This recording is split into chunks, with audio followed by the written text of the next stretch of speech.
welcome today to a podcast with Fletcher and Finch. My name is Gavin, and with me I have Devin Janssen van Reesburg. So you've been in this game for quite a few years, specifically automotive and content creation. It's been a passion of yours. You've lived it, you've breathed it. Tell me how did you get to this point? Like you've based your career off of being a car journalist, being a content creator that specializes in vehicle photography and videography. But where did that all start? So it is quite interesting. I don't know how all of this happened, but I'm super grateful for it. I initially started with studying strategic brand communication. I did find marketing so interesting. And somehow, because of my severe passion for cars and the motoring industry, I somehow, luckily, found myself at a dealership in Pretoria where I literally could combine the two of my favorite passions. And it's just been a steady growth since then. And obviously, the next level up was trying to get into journalism, but also then take all of my marketing knowledge and all my car knowledge, smush it together. But it's been a long road, but I'm super grateful for it, and I myself don't know how I got myself there. I love it. Awesome. What kind of style should you be going for when it comes to shooting content for your websites and stuff like that? So I think strong brand image. It can be the actual product, the brand you're working for itself, or even if you have, let's say We Buy Cars, for example. They obviously do all the brands out there. They sell everything. So for them, it would be more to focus on the individual products, but also hammer on their aesthetic, because people tend to not view content too long. So within the first few seconds, what they are advertising needs to immediately sell it as this is We Buy Cars. Yeah. But if you think about a brand, I'm going to use Mazda as an example. They have a very particular font, their sizing, their imagery, everything that they do, it's so unique to their brand, and it doesn't look like everyone else's stuff. So when it comes to the website, every post that you create, if someone clicks through to your website and that same theme and aesthetic carries through, because the whole aesthetic of the brand and the page and everything the customer interacts with will then be the experience that they want out of the product. So for me, it's very important if you look at the website itself, it should definitely have everything that the brand is known for, the whole CI. Because now everyone's trying to sell Mazda, everyone's trying to sell the same thing, but there's many different main brands that have those sub-brands. So in order to stand out, you still need to have the brand identity of, let's say, Mazda, but also make sure that whatever you're selling in the image is a cut above the rest of what everyone else is doing. We don't just want to copy and paste, because there is where people just scroll past. It needs to be something that catches them, but still have that whole aesthetic, so that in an instant people still know it's Mazda. But where is this Mazda? Yeah, because it's obviously going to be geo-targeted as well. Yeah. Now, with your expertise in automotive and content, what advice would you give other companies that are pre-owned dealers or other car manufacturers? What advice would you give them to better their content that they are putting out on their platforms to get better engagement and connect better with their audience?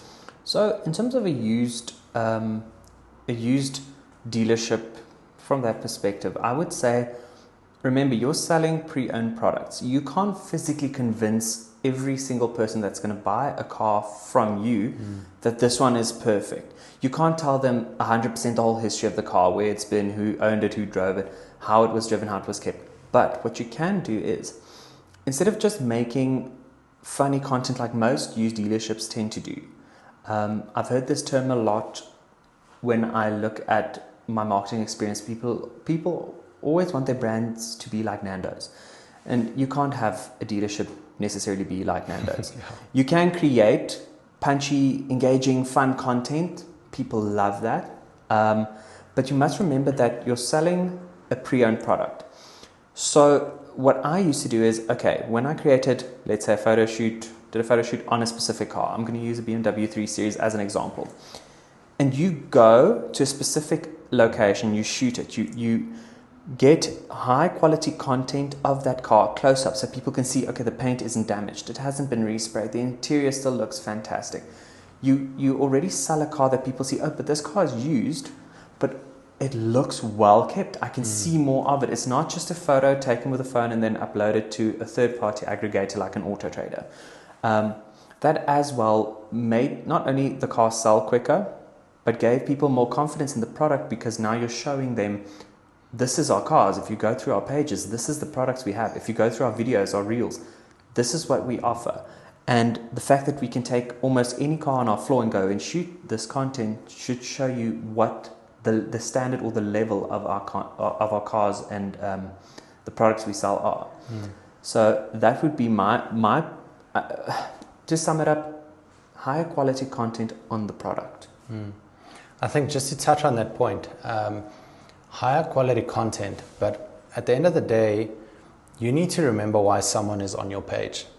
He's not there to just scroll around. When someone is looking at a car dealership social media page, he's looking for his next car. Yeah. So why not show him his next car? Yeah. Just like you said now with Nando's, for instance. Yes, it's funny, it gets good engagement, it's got a punch to it, but it's not going to sell you your car. Exactly. Or it's not going to sell you or bring you in a next customer that's going to come buy from you because he thought your videos were funny. Yeah. He's looking for something that he's going to purchase in 2 to 3 months. Why not give him a polished version of what you offer?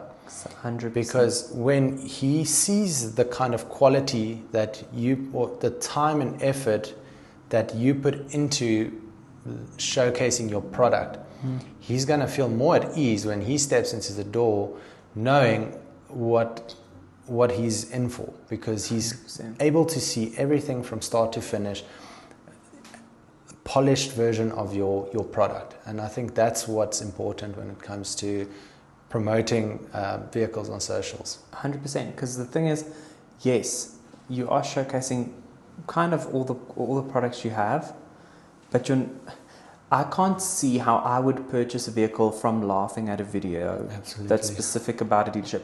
However, I do like seeing, okay, they have a sense of team, they have a sense of fun about them. No one's taking things too seriously, and I respect the reasoning behind creating those kind of videos.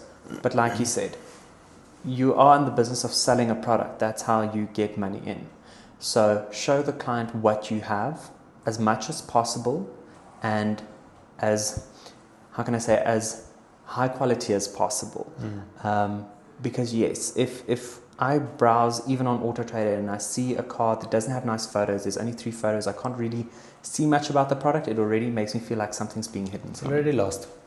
Yeah, and then I move on to the next. Absolutely. Yeah, look, so you've been working with Fletcher and Finch now for a couple of years now. What do you see happening? What do you see yourself doing in the future in terms of at Fletcher and Finch? What's your goal in terms of where you want to take the content creation, and what is the next part of Devon's career cycle? So I would say the next part, the part that I am most intrigued with, content creation has kind of boomed in my personal world. And I want to grow to a level where we can create more TVC products for clients, billboard ads where we can, and I'd like to be a part of not only the process of, setting up the campaign, deciding what we need to do, what are we trying to target, who we're trying to target, what we're trying to reach. I actually really want to be a part of bigger, more expensive productions. I think that is something that I want to dabble in a lot more, because there's so much to learn. And when I watch global content, as an example, let's say unveiling video that Volvo recently shot, the aesthetic, they sell an emotion, they sell a vibe, they don't hammer on the product. And I think their way of storytelling is something I want to harness. I want to be able to bring that to more brands in South Africa. Because yes, you're selling an experience, and you can get this experience with this product.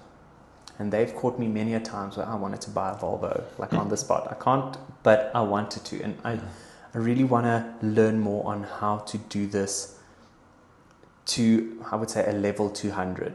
I want to climb a few more steps to get there. Looking forward to seeing that happen. Now that you touched base on the TVC commercial realm, what was your thoughts on that Jaguar rebranding that they did with their big campaign? Do you know what? I actually thought it was quite fantastic. Yes, it was so radical, and it kind of got the right attention, because there is still that saying, even bad press is good press. For the reason that, yes, for a long time people have started forgetting about Jaguar. I do agree with most of the comments that, yes, that's such a strong brand based on heritage. And that's what people loved. And there are so many things they could have done to elevate their products without having to do such a massive rebrand that it does not feel like the Jaguar we've all come to know and love. However, the product that they released got people talking. It got the brand the needed attention that it didn't have. So I was impressed by it, and they even recently did this thing where they got one of the main celebrities from I forgot the movie's name, Barry Cogan. I can't remember his surname, but very influential male actor. They put him in one of these Jags. They arrived at this fantastic event full of press people, and he just got out of the car. That's it. And now it's press releases, it's all over social media, everyone's talking about it. So they are kind of leveraging off the shock of value that they already created. And now people are starting to feel a bit more comfortable with the brand as this new thing. So some of it did divide my opinion, but I do think as a radical marketing tactic, they really went all out. Yeah, I think there's also a few things that not a lot of people are actually paying attention to, especially with a big shift like that. Jaguar has been a brand that's been going downwards. Whether we like it or not, yes, there's a heritage of decades, but it's still a diminishing brand in terms of they're not competing with the new Chinese brands that are coming out at the moment. 100%. So they had to make a decision. Either they're going to keep sinking the way they are, or they are going to do a huge culture shock. And yes, they are going to lose 90% of their audience. But I don't think their goal was to keep their old generational 100%. Audience. I think it was to keep the 10% that are still interested in the name, but with a whole new twist to it. Because realistically, the brand has shifted from being yes, it's a luxury, but now it's a niche brand. 100%. And even if they just hold 10% of what they actually had at the price point and the value it is that now, I think it's still a viable solution than a diminishing brand, which is interesting. And yeah, the thing is they weren't selling as well as they did. They were kind of competing with their partner company, Land Rover. And yeah, not everyone wanted a sedan anymore. But now what they did was they thought, okay, so let's not reinvent the wheel, but let's do a whole total shift into the EV segment. Now I know the EV segment is quite another topic for another day, but it is not as great as it used to be, you know.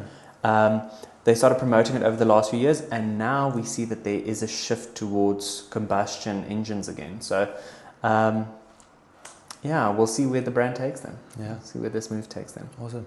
Devin, it was lovely catching up with you, and thank you for being here today.